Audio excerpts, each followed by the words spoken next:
courses, dancing, spitting out facts, raising money for local causes, and creating scientific contraptions. These are all things that you can find CHS students taking part of through various clubs and activities offered here.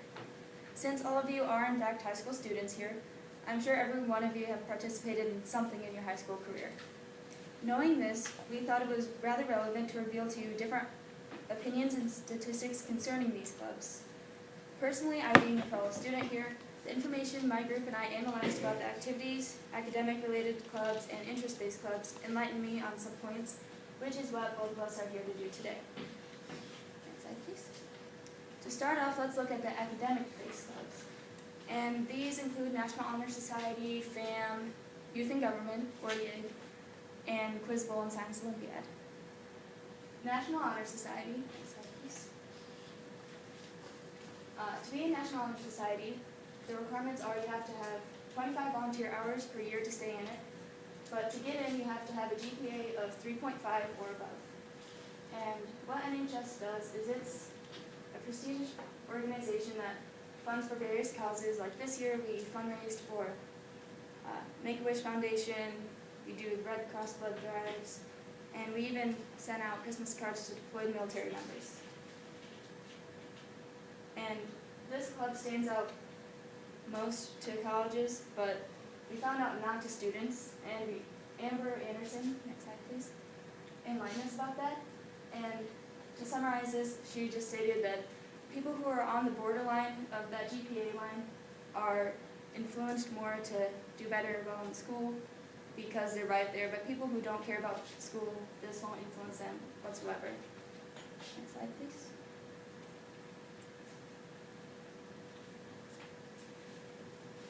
FAM is kind of like NHS, but just school-wide, so they have a lower GPA requirement, which is 2.5, and what these people do is they go into freshman advisories and they tutor them and present life lessons and just help them with any problems that they have. And according to Next Step, any club that has a GPA requirement or can be connected to the student's future plan somehow, or are clubs that everyone should try to join. And this means that NHS and FAM should be the most sought after by our students. Moving across the board now, we can look at the academic interest clubs.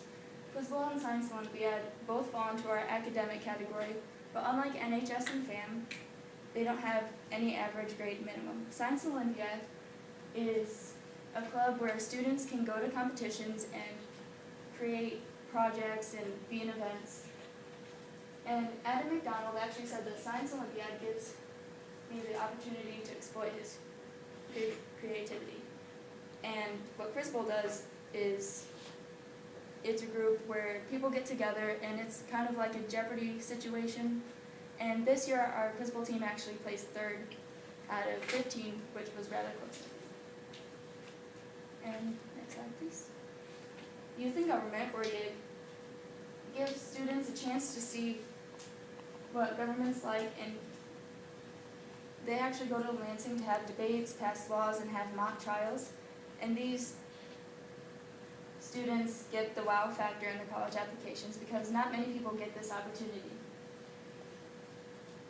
And even though academic-based clubs and organizations look good to colleges, some interest-based clubs really pop out as well, and I'll turn it over to Sarah Bristol to fill you on those.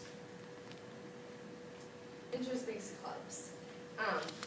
According to your fellow classmates and underclassmen, 43% prefer interest-based, 22% are in between, and 36% prefer the academic-based clubs.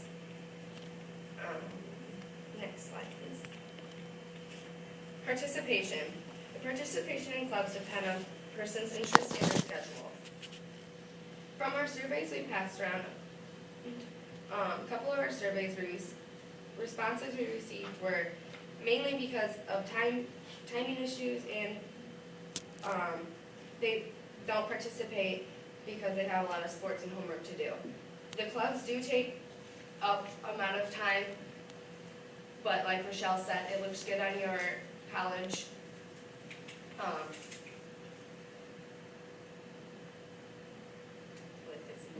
college form, the thing that you, yeah. Thank you. Application to college. Because it lets the college know that they can balance the club life, the social school life, and the academic part of school. But like I said, many of the students' schedules keep the students from participating in clubs. Another reason that a reason why the students participate in clubs because of their beliefs. Unfortunately, there's only one religious-based club at CHS. The clubs I belong in focus on my beliefs and shared interests, said Adam Renfro. He's a sophomore this year. He only does Falcons for Christ, but that's the only club he feels like he should be in because of his religious belief. Furthermore, students participate in clubs to become more involved in school life. Kelsey Potter says, this is a good way to get involved in school. Getting involved in clubs will let you know, will allow you to be able to get closer to your peers and let you know the insides of the school and get to know the teachers on a semi-more professional level, or personal level and professional level at the same time. So you can have your little inside jokes, but also at the same time they can be strict on you so that you can get your work done and be able to participate in the club. Next slide, please.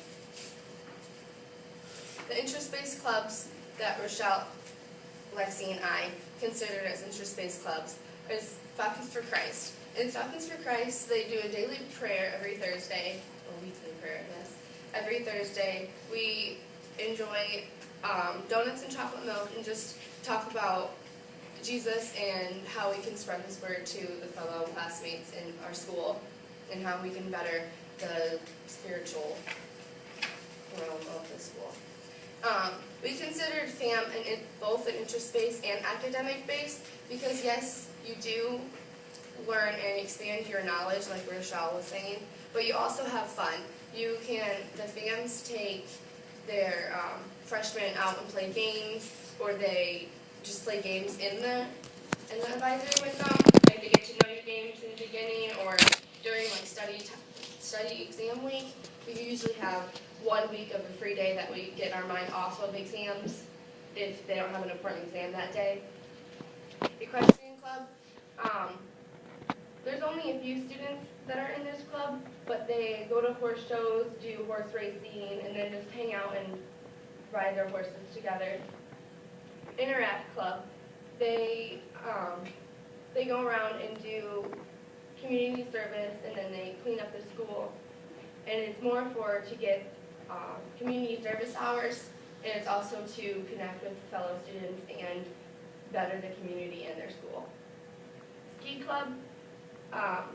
There's a few students also in here that have the interest of skiing, but this year they've gone to Swiss Valley every few weeks and skied, and Miss Enson's the leader of that.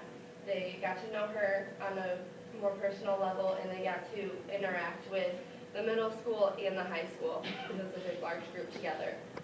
Spirit Club, they organize the dress-up days and the games, and make sure the spirit level, the cheering and stuff, is on the next level than what we were, and they always make sure that they're always standing up and peppy in the games.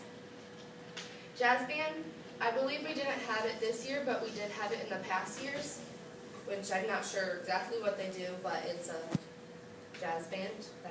It's a part of the band that they have. They play more upbeat music. Art Club, we did not have it this year, but every year I've been in school, we've had it. In the high school, we've had it. They get together usually once a week and then paint and have fun. And I know that they've had sleepovers or something like that they got together at Mrs. Brooks' house and had their own club here at school, and they got permission to do it at Mrs. Brooks' house because she has her own studio with her own kiln and special art supplies that we don't have here at school. I would suggest that every one of you guys get involved in a club, at least one throughout your high school, and for all the other students, is because they do allow you to get to know your peers better. You can peers that will push you to strive in your social life and also in your academic life. Those are the peers that they can go to study and make sure that you know things for the next test or exam that's coming up. In conclusion, you've heard about the academic clubs and the fun clubs, interest-based clubs. And there's lots of them. There's more than this, but there's little small ones that you have that's not so well known. But they're very good to get involved with. They help you in your social life and your academic life to help you strive in